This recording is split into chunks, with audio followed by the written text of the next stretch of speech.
They thought she was just a medic, until she performed a miracle no combat doctor could explain. On the first day Specialist Aria Nolan arrived at Forward Operating Base Grayson, nobody paid much attention to her.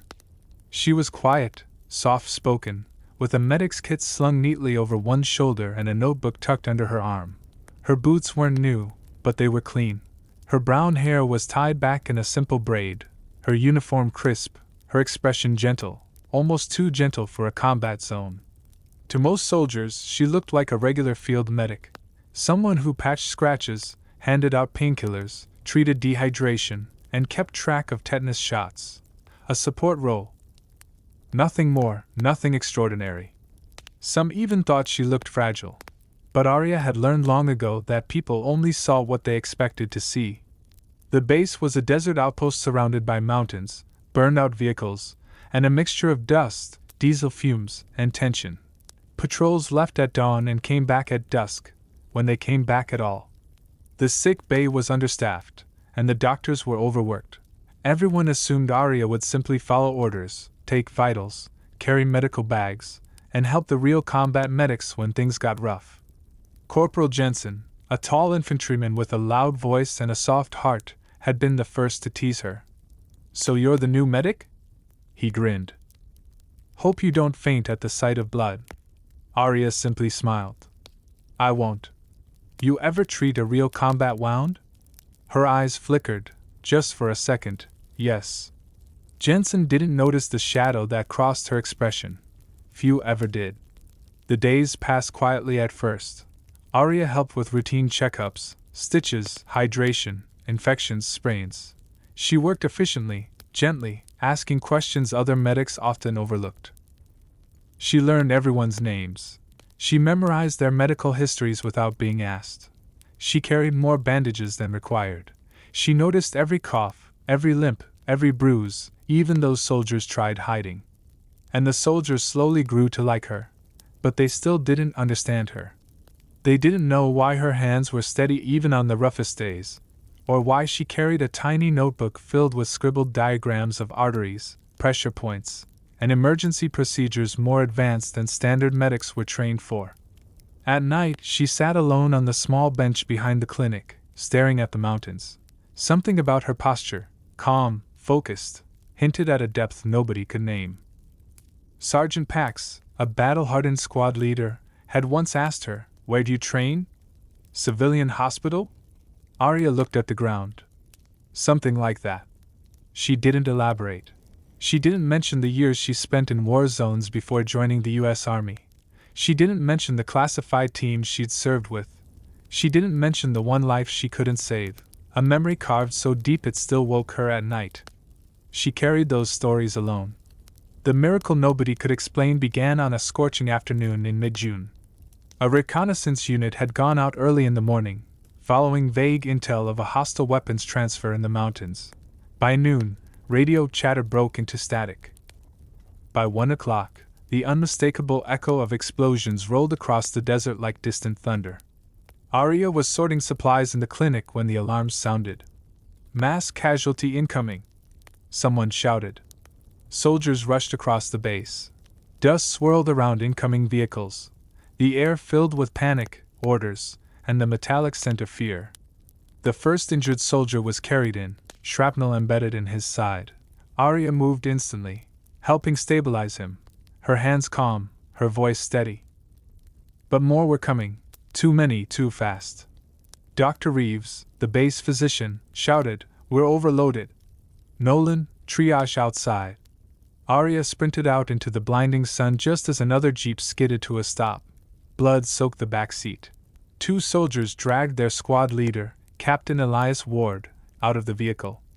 The moment she saw him, Arya froze. His uniform was shredded, his breathing shallow, his chest cavity distorted. Blood pulsed rhythmically from his abdomen, way too fast. One soldier screamed, "He's dying! Somebody, help him!" Dr. Reeves rushed forward, took one look, and shook his head. "He has minutes," Reeves said, voice trembling. "We don't have a surgeon. We can't operate in these conditions. Move to comfort care." Comfort care. Arya felt her stomach twist. That meant giving up. That meant watching someone fade because the circumstances were too impossible. Not again. Not another life slipping through her fingers because she didn't act fast enough. Through the noise, the panic, the heat, something inside her snapped awake. A memory. A lesson. A voice from years ago. If blood is pumping like that, you don't have time to think. You move. You become the pressure, the clamp, the heartbeat. Arya dropped her kit beside Elias's broken body. Everyone back, she ordered, not loudly, but with an authority that stopped every soldier cold. Reeves turned sharply. Nolan, we don't have the equipment, then we improvise.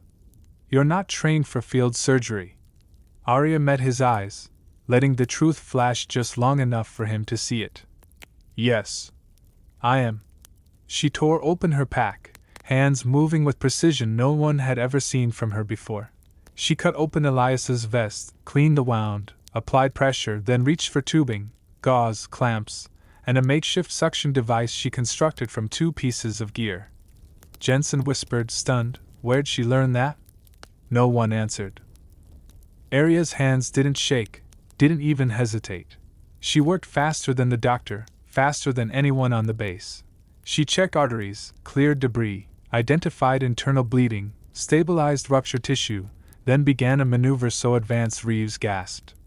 That's a vascular clamp technique. Only trauma surgeons know that. Arya didn't look up. Hold the light steady. Sweat dripped down her face. Elias drifted in and out, gasping. You're not dying today, Arya whispered.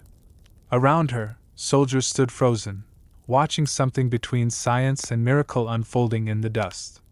She continued working, 5 minutes, 10 minutes, 20, her arms trembling with strain but never losing control. Her battlefield instincts took over. Memories of old missions she could never speak about, guided her fingers. And slowly, miraculously, Elias's breathing steadied. Color returned to his face. The bleeding slowed. His pulse strengthened. Arya finished sealing the wound, fashioned a temporary binder, checked his vitals, and leaned back on her heels, breath ragged. Reeves stepped forward, stunned. How did you? That procedure. No combat medic can do that. Not even some surgeons.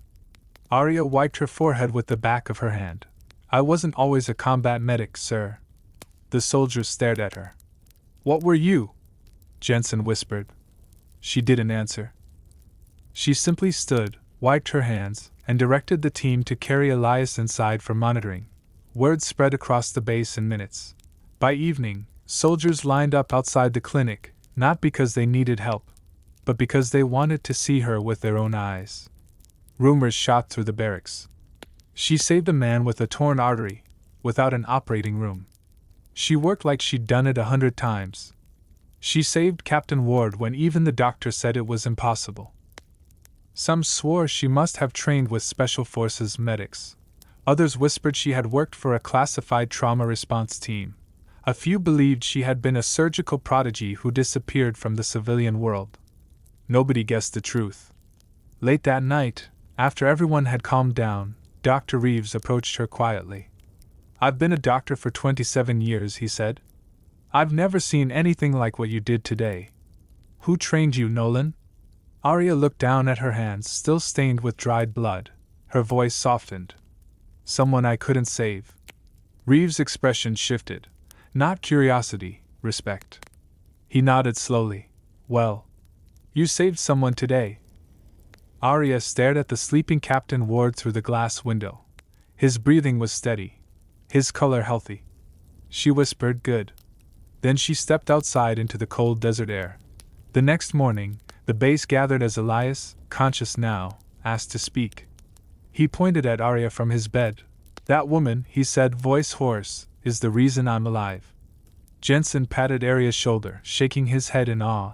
You're not just a medic. Arya smiled faintly. Maybe not. And though she never explained what she had been before, the kind of mission she had served on, the kind of emergencies she had survived, she didn't need to. The soldiers already knew one thing.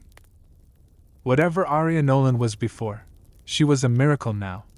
If my work inspires you even a little, please subscribe to the channel, leave a like, and drop a comment telling me where in the world you're watching from.